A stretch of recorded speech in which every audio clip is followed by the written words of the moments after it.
I'm Julia Child. Bon appetit. Julia Child was the first chef who became famous on television, but she wasn't a restaurant chef. She never had a restaurant. What she did is she made people understand that cooking should be fun, that you can be all together as a family. And I think she inspired a lot of American, especially women, to become chefs. Hello, this is Wolfgang Puck, and this is part 2 of the breakdown.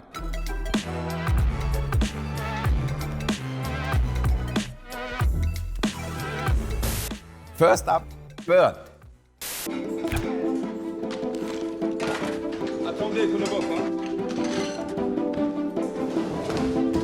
I thought the moves were maybe right, you know, how things go back and forth, but I don't want to look at the shoes of some waiter or chef or whatever. I thought that was weird. I'm much rather would look at the person, how they move with their hand, because it's really about their hands. Works with the bus. Chef, the menu. Hey.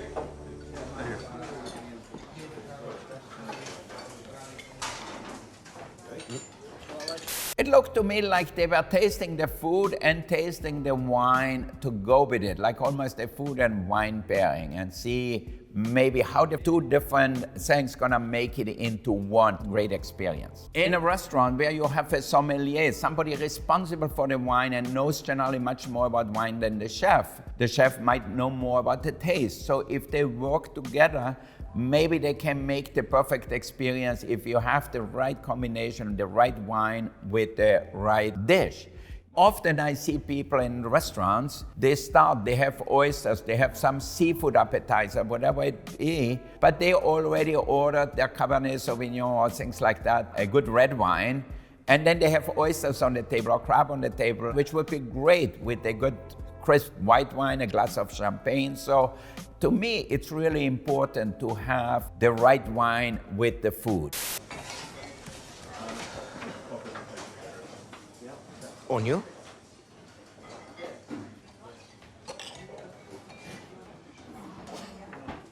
When we organize a menu, when we do new things, it's never a whole new menu. It's always like an evolution what is available at the market. So to me, that's the way it is. And with wines, it's the same in a way. Like I tend to drink rosé wines in the summertime when it's warm outside and have them even for an aperitif sometimes. But in the wintertime, I might drink a heavier red wine. So to me, the season flows not only with food, but also with wine. Ça va? Oui, chef. Aprons up! The chef is putting down the heating lights. These are lights, but actually they are heating the plate. So that way, if a plate gets put on the pass where the waiters pick up the food, you put the lights down, the heaters down, so that way the food stays hot.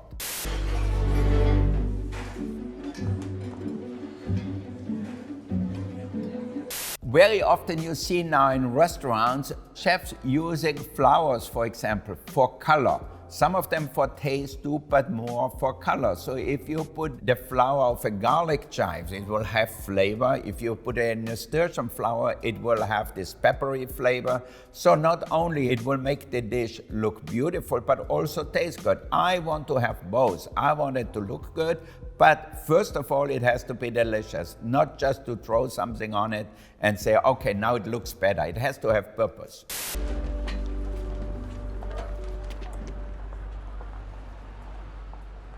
If I read a review, good or bad, obviously everybody out there gonna say, if the review is great, we'll say the food critic is really good. If they write a bad review, we say the food critic sucks.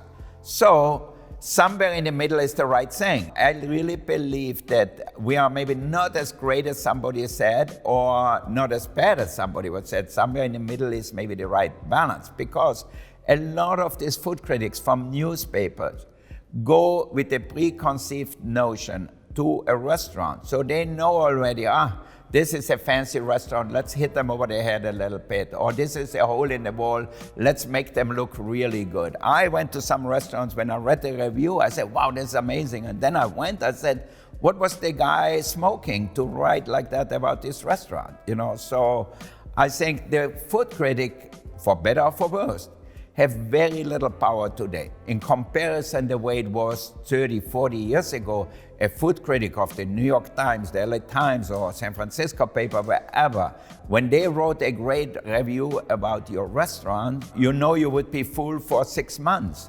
These days, social media is the real critic of the restaurant. Next up, Julie and Julia. Tuesday, August 13th, 2002, day 1. 364 days to go. Julia Child was a great friend of mine. We cooked many times together. Julia Child was the first chef who became famous on television, but she wasn't a restaurant chef. She never had a restaurant. What she did is she put American people in the kitchen. That it's okay, you can cook. If you screw it up, just throw it away. What worse can you do with it? But she made people understand that cooking should be fun, that you can be all together as a family. And I think she inspired a lot of American, especially women, to become chefs. I cooked artichokes with hollandaise sauce, which is melted butter that's been whipped into a frenzy with egg yolks until it's dyed and gone to heaven. And let me say this, is there anything better than butter? You know, butter is really amazing, and they say butter tastes everything better, which is right in a way, because if you have a simple grilled fish and put butter on it, it tastes better. If you have a steak and you put butter on it, it tastes better in whatever version you put it. Every time you taste something that's delicious beyond imagining, and you say, what is in this? The answer is always going to be butter. If you make a sauce, a reduction, and then you finish it with butter, it ties the whole thing together, makes it smooth, makes it really more velvety tasting. It just makes it taste better.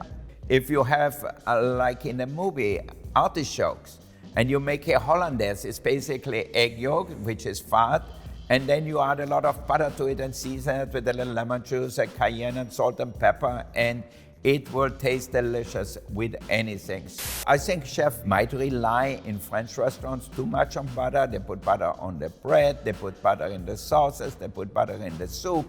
I don't think it's necessary. If you have the ingredients taste really delicious and they're really fresh and they're grown in the right places, I like the purity of the dishes sometimes without butter. Next up, waiting. 3 more minutes to the ball drop, baby. Come on! Woo! Woo! Oh, hi there. You're not closed yet, are you? Not quite. Oh, terrific. I believe this scene is totally overplayed. I never saw it happen in a restaurant or in restaurants I frequent or in one of our restaurants. I don't know if they were so happy or so upset. I think it's not a reality. Sorry, guys.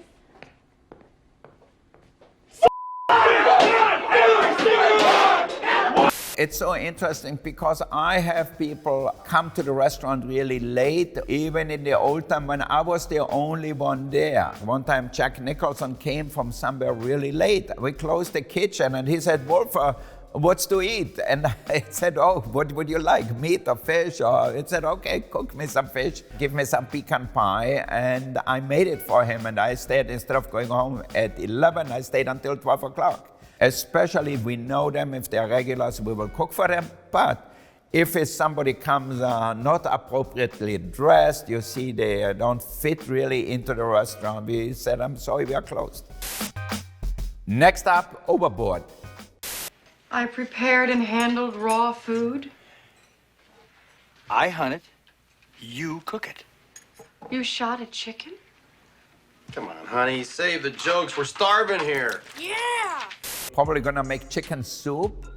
I think the pot is way too small to make chicken soup. I think you can cook it whole if you want to, for sure, but hopefully they took out the intestines.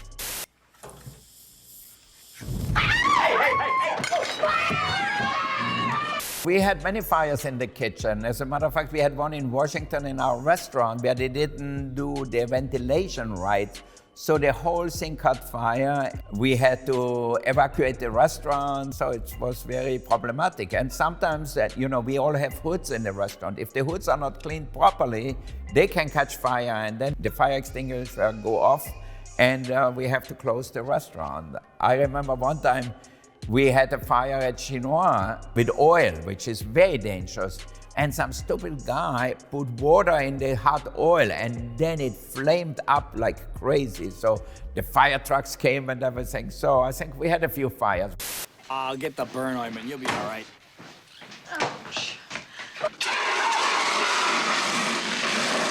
Injuries in the kitchen have changed so much. I remember the first time I got injured and really badly burned, my whole arm was in Dijon, my first restaurant in France.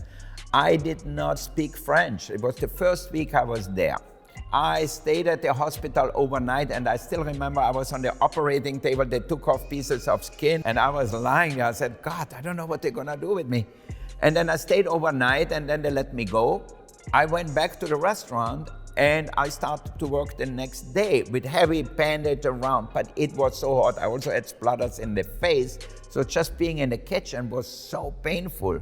You know, if you don't focus 100%, it's very easy to cut into your fingers, burn yourself. Way to hustle, guys. You all right? You know, practice makes better. So I think the next time she's gonna make a chicken soup, she's probably gonna get a big pot so the chicken fits in there and figure it out, or cut it in half or into pieces. In cooking, just like anything else, practice makes better. You wanna be sure to be able to execute. All right, thanks for watching the clip with me. See you next time.